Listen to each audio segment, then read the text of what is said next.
Sejam muito bem-vindas, muito bem-vindos ao nosso canal Você com Ciência, o canal que conecta você com o futuro da educação. Estamos aqui para mais uma conversa. E essa conversa é uma conversa muito especial. Sabe qual é o tema de hoje? O Tiago vai contar para vocês. Relação da família e da escola por meio das tecnologias digitais. Muito bom. E esse tema, ele surgiu a partir de uma pesquisa que a gente fez com vocês, né? Esse tema surgiu por uma necessidade apontada por vocês. Com certeza. E para essa conversa, Ana, a gente vai receber a Betina Vatti. Seja bem-vinda, Betina. Obrigada, Ana. Obrigada, Tiago, pelo convite. Doutoranda em Novas Tecnologias Digitais na Educação, aqui na Unicarioca, mestre em Matemática pela PUC Rio de Janeiro e graduada em Matemática e Engenharia de Petróleo pela Universidade Federal Fluminense. Hoje ela é professora de Matemática da Fundação Municipal de Educação de Niterói e desenvolve pesquisas e práticas voltadas à inovação pedagógica e ao uso de tecnologias digitais e também à personalização do ensino. Para começar, vou te fazer uma pergunta, né? Segundo pesquisas da Organização para a Cooperação e Desenvolvimento Econômico e do Instituto Nacional de Estudos e Pesquisas Educacionais Anísio Teixeira, estudantes com maior participação familiar na vida escolar tendem a apresentar melhor desempenho acadêmico. Na sua visão, que importância tem essa cooperação?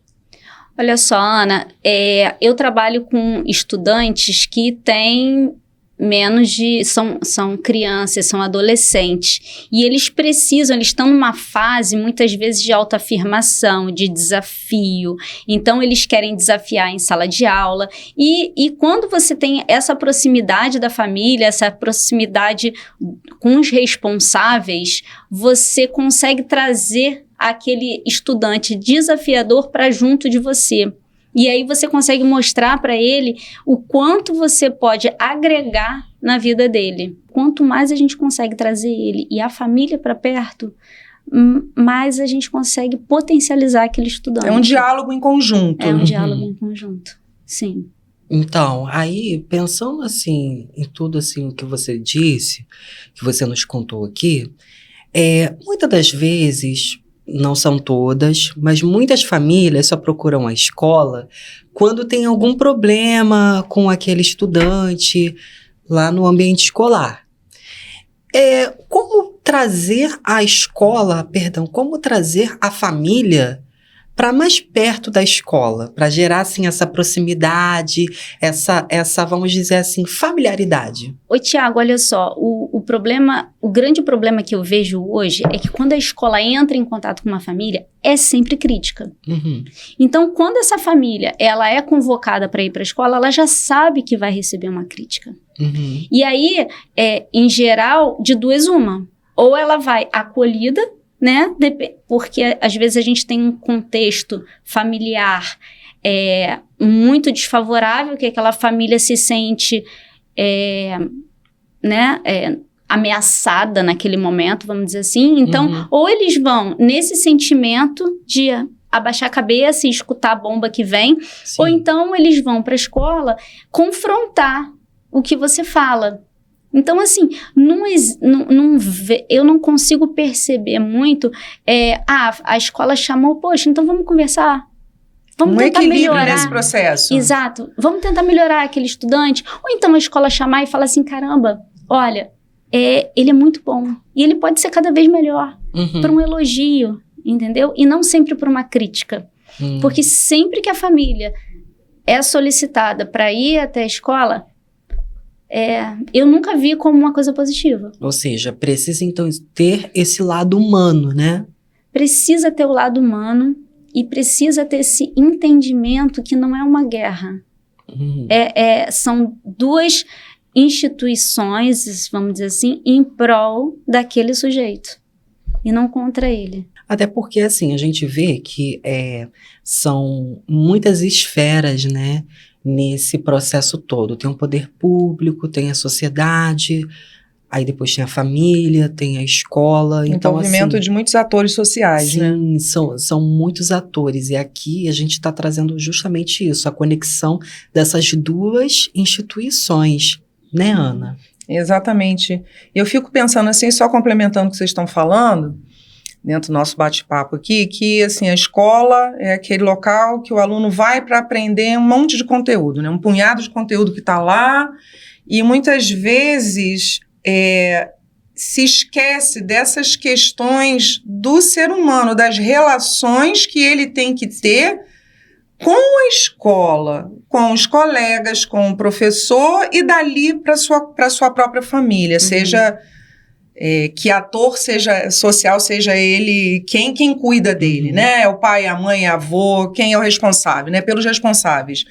E muitas vezes se esquece dessa questão que é a relação. E às vezes a família cobra, é o caderno, é o conteúdo, ou às vezes nem cobra porque não tem, nem sabe, não tem condição de cobrar isso, mas há muitas famílias cobram conteúdo da escola, mas esquece de quem é esse aluno como ser humano dentro da própria escola também, né? Exatamente. E aí fica essa lacuna, às vezes até um elo que não é nem quebra de elo, é um elo que não existe. Exatamente, Ana. Olha só, eu concordo plenamente com você. Então, por exemplo, eu tenho um aluno que uma vez eu passei a matéria no quadro e fiquei solicitando, falei, cara, copia, não sei o que, eu quero explicar e tal. E ele pegou o telefone, ficou lá no telefone, daqui a pouco virou, tava jogando um joguinho. Eu falei, cara, né, guarda o telefone. Na terceira vez que eu falei assim, cara, guarda o telefone agora.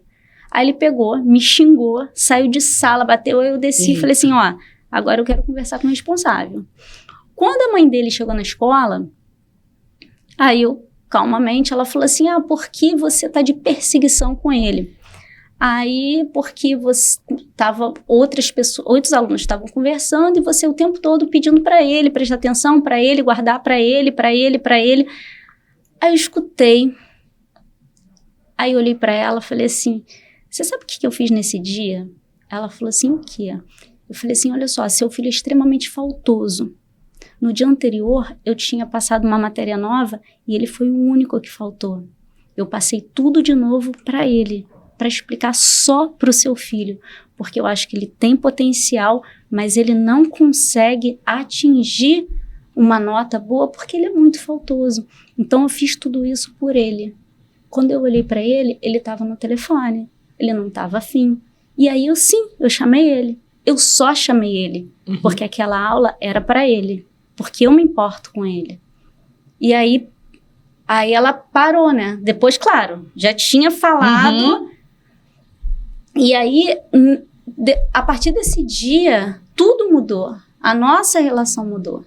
E hoje eu falo que ele é um dos meus melhores alunos. Continua faltoso? Continua um pouquinho, né? Tem outras questões ali por trás. Mas é o meu melhor aluno. Ele tá ali, ele presta atenção, ele dá um feedback, ele participa. Então, às vezes, tá vendo? Um detalhe que fez toda a diferença. Eu não estava naquele momento indo contra ele. Eu estava querendo ele para mim. E ele não entendeu o que eu quis passar. Talvez eu também não tivesse falado isso para ele naquele momento. Mas, enfim, E deixa eu te fazer em cima dessa questão, né? Que a gente está falando de diálogo, de comunicação. E como é que aproveitando o ensejo, né? Como é que essa comunicação com a família, usando talvez as redes sociais, ou um aplicativo como o WhatsApp, ou a escola ter, de repente, um aplicativo de comunicação com as famílias. Isso você utiliza? Essas ferramentas, a escola utiliza? Quais os benefícios, mas também os desafios? Ana, são muitos os desafios, tá? Porque você pode pensar que seria muito simples a gente fazer um grupo de WhatsApp, disponibilizar para as famílias, colocar as famílias lá. E aí, mas não é tão simples. Primeiro, que aquelas famílias precisam entender que a direção, que os professores não estão disponíveis 24 horas por dia. Então, existe um limite que você tem que colocar na comunicação. Outro desafio você tem que entender aquela comunidade, tá? Quem são aquelas pessoas? São analfabetos, analfabetos funcionais? Que tipo de texto você pode colocar para aquelas famílias? Então, o meu trabalho hoje, né, que eu sou doutoranda na casa, Sim. eu acho assim, você tem que entender o ambiente em que... Qual é o ambiente? Qual é a comunidade que você está? Como é que é o seu meio? Para depois você agir. Então, por exemplo, na escola onde eu atuo, eu fiz uma pesquisa com mais ou menos 62 famílias. Bom, enviei o formulário, desses 62, muitos me retornaram. Muitos, não sei lá. Tive 50 formulários de retorno. Dos 50, mulheres retornaram. Mães, tias, avós. Bom, isso já é um ponto, assim, acho que é um ponto de destaque. Não estou falando que é bom ou ruim, mas participação da mulher nesse cuidado. Exatamente, desse cuidado com o filho. Então, a gente vê predominantemente que é da mulher. Apesar da gente saber hoje que a mulher vai para o mercado de trabalho, assim como o homem. Trabalha não sei quantas horas por dia, assim como o homem. Sim, e ela continua... verdade. Somando e agregando esse trabalho do lar com os filhos, né? De todas essas pessoas que me retornaram, todas têm, de alguma forma, acesso à internet.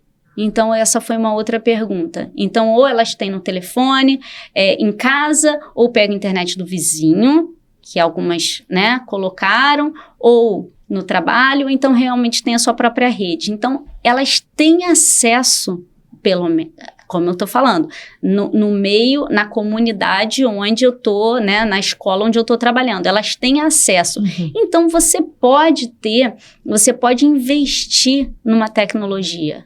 Então, quando você investe numa tecnologia, seja um site, um blog, aí realmente é uma outra coisa que a gente tem que pensar. Qual é a melhor forma de comunicação com aquela família? Tem que ser uma comunicação transparente. Tem que ser uma comunicação que você também consiga escutar o que elas têm para falar.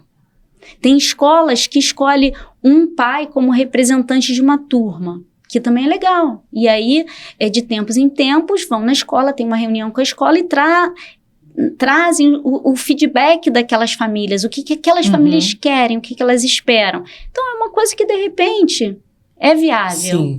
Sim. Então, uma ideia que talvez a gente coloque em prática em breve seja fazer um site para a escola e ter um campo onde as famílias primeiro possam se colocar. Vamos dizer assim, Fale Conosco. Isso, né? É um projeto que você pretende fazer? É um projeto que eu pretendo desenvolver, né? É um projeto, assim, fazer um projeto piloto. Sim. E aí ver, assim, o quanto aquilo está atingindo a família. Então, o que a gente teria que colocar num site desse? A gente tem que colocar assim, as propostas da escola com aquele sujeito. Sim. Então, se a gente está pensando que são famílias que potencialmente trabalham fora e tem pouco tempo para dedicar, essas famílias muitas vezes não, assim como a reclamação, né? Não olham o caderno. Por que não olham o caderno? Porque estão exaustos. Sim. Trabalharam o dia inteiro.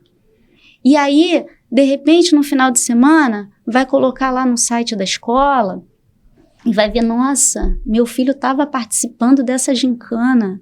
Que legal. Meu filho participou desse projeto, entendeu? Então, assim, isso cria... Aí, quando a escola, enfim, quando tiver que ir na escola para uma reunião, de repente aquela mãe vai falar assim, eu vou. Eu quero escutar o que eles têm para falar. E deixa de ser aquele conflito, né? E muitas vezes até fardo, né? Um fardo ter que... É um fardo, exato. Porque é um fardo, Ana, a mulher que trabalha 8, 10 horas, que tem que ainda chegar em casa, arrumar, fazer comida. E aí você ainda fala para ela assim, olha só, você tem que ir nessa reunião. Para ela, às vezes, é um fardo, porque é um tempo que ela podia estar dormindo, estar descansando, ou estar no trabalho e tem que se ausentar, inventar uma desculpa, ou então falar a verdade, nem sempre aquela verdade é entendida de forma positiva. Sim, sim. Você, assim, acabou Perfeito. tocando mesmo, até mesmo na próxima pergunta, que fala sobre esses vínculos rompidos, diferentes realidades, porque, assim, cada família é uma vivência diferente, né? Exato. Claro, tem toda uma diferença em quem está ali. Às vezes é só a mãe, uma mãe solo, que tem que levar a criança para a escola, aí depois tem que voltar e arruma a casa, faz comida, aí, ou vai trabalhar, enfim, são diferentes realidades, até mesmo em cada território que até mesmo esses estudantes vivem, né? E você acaba tocando aí, né, nesse contexto social.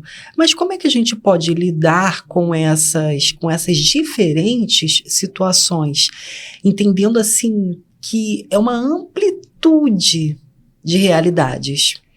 É difícil, Thiago, é difícil. Eu acho assim, é que nem quando você tenta fazer uma coisa para o bem. Você vai agradar a maioria, mas você não consegue atingir todo mundo. Todo mundo. Então, quando a gente pensa em atingir essas famílias, a gente pensa em fazer o melhor possível. Mas às vezes você... É que nem a mãe, eu falo... É aquilo, mãe não tem pecado, né? Porque a mãe tenta, mas às vezes ela falha no processo. Não tem jeito. Então, quando a gente pensa nessa comunicação, quando a gente pensa assim, nessas famílias que vivem em diferentes contextos, é difícil atingir, mas se a gente conseguir atingir algumas, já é muito. Então, o trabalho é em cima disso. E, Betina, em relação, né, a essa união de família e escola, né, que você fala assim, tem que ter a família e a escola juntas em prol daquele sujeito que está ali na escola. E aí, como que você percebe essa união em relação às tecnologias digitais? Como é que as famílias elas podem compreender a importância das tecnologias digitais, até na educação do próprio filho, e que a escola, dentro dessa relação, possa até dizer para a família, olha, a gente usa um celular na escola para fins pedagógicos, olha, aqui na escola o seu filho pode não usar, mas a gente usa para fins pedagógicos, ou a tecnologia digital ser essa questão importante, né, na relação entre a família e a escola. Então, como é que você vê a família e a escola caminhando juntas em relação às tecnologias digitais na educação?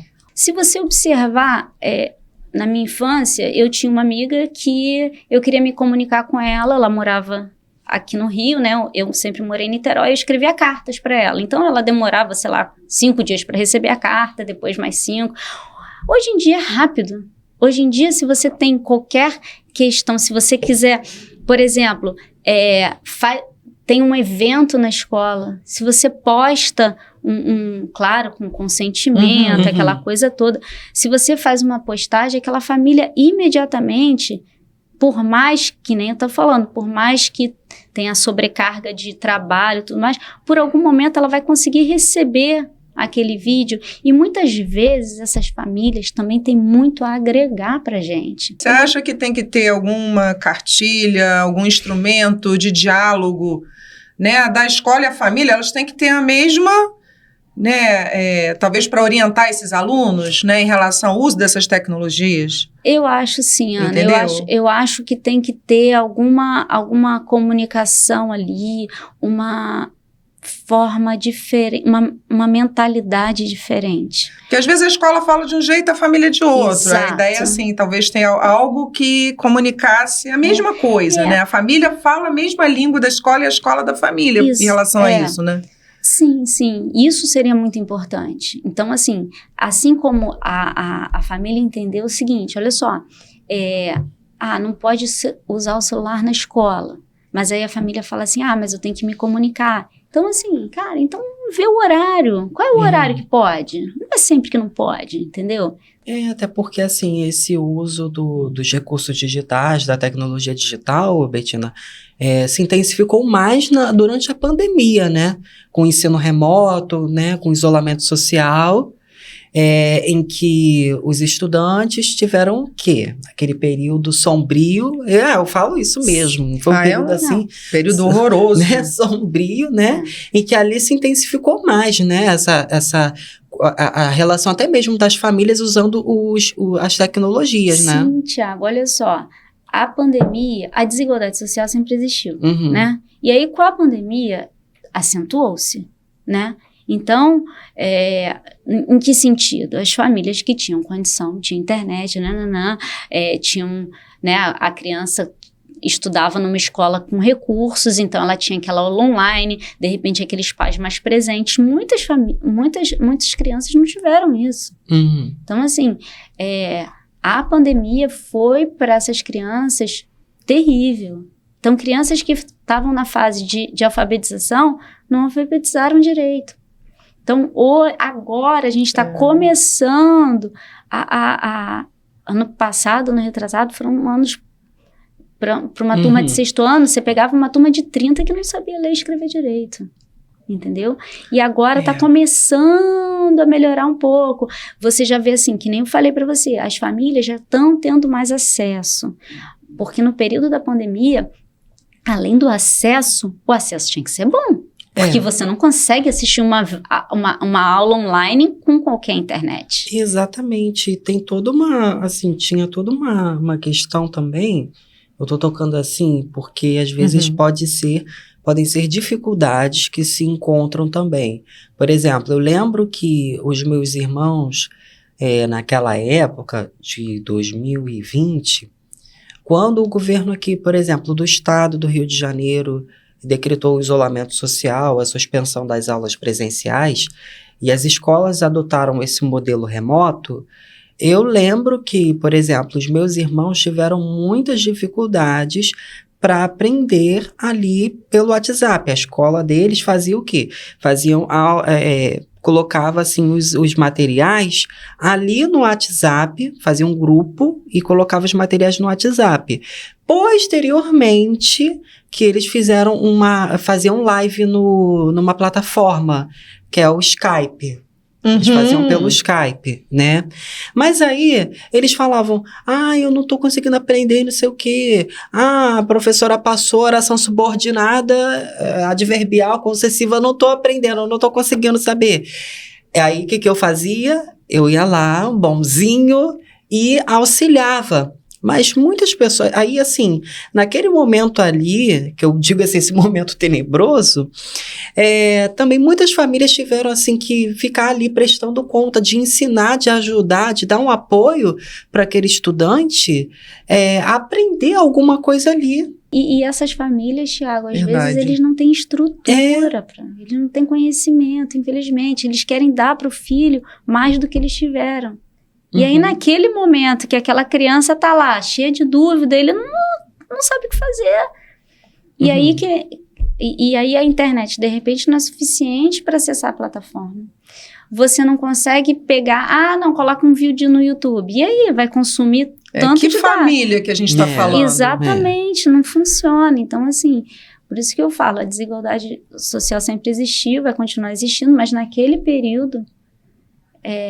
potencializou enormemente. Sim. Então, assim, eu acho que hoje a gente está conseguindo, agora, olha só, você falou de 2020, a gente está em 2026. Está conseguindo aí melhorar um pouco a situação do que estava há 2, 3 anos atrás. Mas, e as famílias, o acesso também, depois da pandemia, as pessoas começaram a acessar muito mais as redes sociais. Assim, não só a rede social, mas ter acesso à teve um boom de acesso mesmo, isso é verdade. Tem um boom e não ficou tão caro mais. Eu acho o WhatsApp interessante, mas só que às vezes, assim, você tem que pensar no WhatsApp também. É uma ferramenta que às vezes as pessoas, num ímpeto, escrevem coisas que... Ou então, no ímpeto, não lê direito, escreve, entendeu? E aí vira uma discussão sem fim. E daqui a pouco o objetivo você não atinge. Seria outro, não foi alcançado, Isso. né? E aí você pode pensar assim, então você pode ter um grupo de WhatsApp só de transmissão. Aí você cai naquele problema que tem uma autora, Fernanda Martins, lá em Portugal, e ela fez um estudo disso. As escolas que fazem essa comunicação, esse diálogo unidirecional.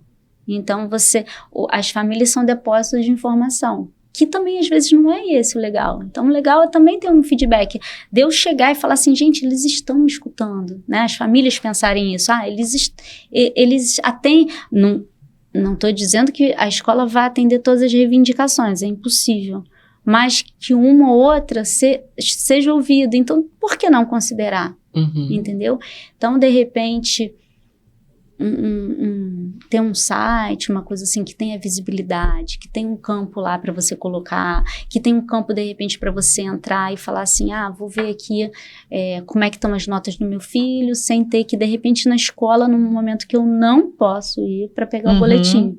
Porque, às vezes, esse boletim é entregado só para as famílias, e aí não, acontece eu ia entrar isso. exatamente nessa pergunta, e aí, de repente, possa até complementar o que você está falando, que é essa questão, como você ter atividade com as tecnologias digitais que possa aproximar as famílias da escola. Você acha que esse é um caminho que você está falando? Ana, eu acho que é um teste que tem grande chance de ter sucesso. Entendeu? Que nem eu tô te falando, a gente não vai conseguir 100% de aproveitamento, 100% de sucesso, aí a gente nunca vai conseguir. Mas a gente conseguir que algumas famílias olhem, se sintam confortáveis, felizes de ver aquilo, né? Elas precisam se sentir pertencentes daquele espaço, né? Daquele ambiente, daquela escola. Tem que ter um sentimento de pertencimento, de cuidado, de carinho, e não só de conflito. Então, se ela puder, mesmo que seja eventualmente, deixa eu ver, como é que tá? Nossa, aí entra lá para ver os dados do próprio filho. Pô, legal. Ele tá com aproveitamento legal. Muitas escolas particulares já fazem isso. Então, por que não a gente expandir isso para escolas públicas? Só unindo um pouco, você está falando até com a época da pandemia, que o Thiago também falou bastante aqui, na escola da minha filha, eles criaram não, já existia um aplicativo que você podia instalar, que você colocaria sua senha. A escola não criou, é uma ferramenta que deve ter sido... A escola deve ter comprado uma licença, alguma coisa assim. E era exatamente isso. A gente recebia as notificações de quando vai ter prova, quando vai ter feira de ciências, quando vai ter não sei o quê, quando isso, quando aquilo outro. Você podia mandar uma mensagem para a direção te respondia. Mas não existia aquela questão de você estar com... ter aquela... Quando respondia, né? Aquela relação realmente de um grupo que está unido com a escola, em relação, às vezes assim, eu e mais alguns pais com algumas dificuldades que juntos a gente podia estar debatendo ali, não tinha isso. Acabou que nós pais criamos um WhatsApp, nossa senhora, era uma confusão danada. Então, assim, era só para te dizer que eu fiquei assim, eu falei, não, eu tenho que falar dessa experiência também, porque vai ao encontro, por mais ter sido uma escola particular, você está trabalhando numa escola pública, os problemas, eles são muito parecidos, tá? É claro que... Outro dia eu estava conversando com uma colega que falou assim, temos, às vezes, muitos Brasis dentro de uma própria escola, porque as famílias são diferentes, né? Então, a gente tem muitos Brasis dentro de uma escola pública, muitos Brasis dentro de uma escola particular até, né? Que vem criança, às vezes, de bairros diferentes para uma determinada escola. Então, você já tem Brasis diferentes ali. Sim. Né? Mas alguns problemas são pontuais, né, em escola pública ou particular. Por mais que a gente tenha muitos Brasis diferentes. Por isso que eu falei, de repente, se você tivesse uma ideia, um pai representante, e que ele levasse aquelas demandas, olha só, uma vez por mês, a cada 2 meses, você traz a demanda. Então, assim, aquele pai, coitado, vai ser sufocado, mas ele leva as demandas, ele tem um diálogo e leva uma devolutiva para aquelas famílias. De repente, aquilo é interessante também. Assim como as festas que a escola pode promover para receber aquelas famílias. Mas eu penso assim, de imediato, né, acho que, de repente, seria Vamos pensar aí, de repente, num protótipo aí de site para ver como é que funciona. E aí, a partir disso, ir melhorando a comunicação. Agora, essa aproximação, ela tem que ter. Ela tem que ter. Aquela família, ela tem que entender que o professor está ali também em prol do filho dela. E não para dar nota baixa. Não é o professor que dá nota baixa. Ele está vendo ali, né? Ele deu aquele conteúdo se aquela criança está aprendendo. O professor não reprovou. Ele não atingiu aquele mínimo. Então, às vezes, tem que fazer de novo. Entendeu? Sim. E aí, quando você fala assim, pô, tá faltando, que saco. Não é, cara, é importante. A escola é um espaço de aprendizado, a escola é um espaço de convivência. E aquele momento é importante. Ele não pode ir quando ele quer. Vocês vão pro trabalho quando vocês estão afim? Não, vocês vão pro trabalho sempre, você tem que trabalhar. Aí eu já tô querendo ver esse site, né? Que é uma tecnologia digital que aproxima a família. Eu acho que ela já trouxe uma resposta. É um site na verdade, diferente que aproxima a família da escola. Ai, Thiago, eu tô curiosa, hein? Você tá curioso? Eu tô. Vocês estão curiosos, hein? E não, mas já tá tudo pensado, assim, né? Mas assim, é uma ideia de aproximação. Eu acho que tem que ter essa aproximação. Qual é a fórmula certa? Não sabe, mas na verdade, também você está aqui como cientista, como pesquisador, exatamente para propor, né, desenvolver um projeto, propor essa pesquisa, colher os dados, as boas práticas, e às vezes você vai montar um protótipo e com o uso, com as famílias participando, contribuindo para essa melhor. Cada vez mais esse site vai estar melhor, mais robusto, com outras ferramentas, com novas possibilidades, porque a criatividade, né, eu acho que ela vem das relações, né? Eu acho que a criatividade e as mudanças, ela vem dessas relações. Precisa ter o consumo, as relações, para vir novidade. Com certeza, Ana, com certeza. E claro que eu sempre falo, nada substitui o contato, o afeto. Perfeito. Isso a tecnologia não vai dar pra gente. Ela vai ajudar, mas assim... O tete-a-tete é muito importante. Potencializa, mas não substitui. Não. Tecnologia é um meio, né? Um meio. Nunca vai substituir, jamais. É um meio, porque o olhar humano, assim, pode passar anos, mas nada vai substituir essa mediação humana ali, sabe? Dos profissionais da educação, das famílias, né? Isso é algo que a tecnologia digital, ela não possui. Então, a gente está ali usando a tecnologia digital como um meio, né? E não como o fim, bem como a gente está, assim, tudo discutindo aqui, né? Primeiro essa relação humana, para depois vir essa relação com a própria tecnologia. Sim, Betina, muito obrigada pela sua participação, tá? Obrigada a vocês pelo convite. Foi uma honra pra gente. Foi, como diz assim, foi demais. Foi bom demais. Obrigada. E é isso aqui que a gente fala, né? É uma conversa, é uma troca. Então foi muito bom pra gente, pro pessoal também de casa, assim, ouvir as suas experiências, os seus posicionamentos e muitas dicas aqui que você trouxe pra gente. E mais uma fala de intencionalidade pedagógica. Mais uma fala Foi a expressão que saiu em todos, né? Desde a primeira, agora a quarta temporada. Com certeza. Tudo feito com intencionalidade pedagógica. Exatamente. Dá certo. E muito obrigada a todos vocês que assistiram esse episódio aqui até agora. Não se esqueçam de se inscrever aqui no nosso canal do YouTube, tá bom, pessoal? E comentar neste vídeo o que vocês acharam deste episódio. Também estamos conectados nas outras redes sociais, o Instagram, o TikTok e também o Spotify, com o mesmo arroba, o arroba Você Consciência, que está passando aqui nesta tela, tá bom, pessoal? Muito obrigado também à nossa querida produção. Obrigada. Que está fazendo parabéns essas câmeras, né? Obrigada, Ana, Thiago. Sempre. Mais um episódio maravilhoso. Mais um aqui para nossa conta, entendeu? Só a listinha só subindo, só subindo. E, pessoal, muito obrigado por tudo e até a próxima!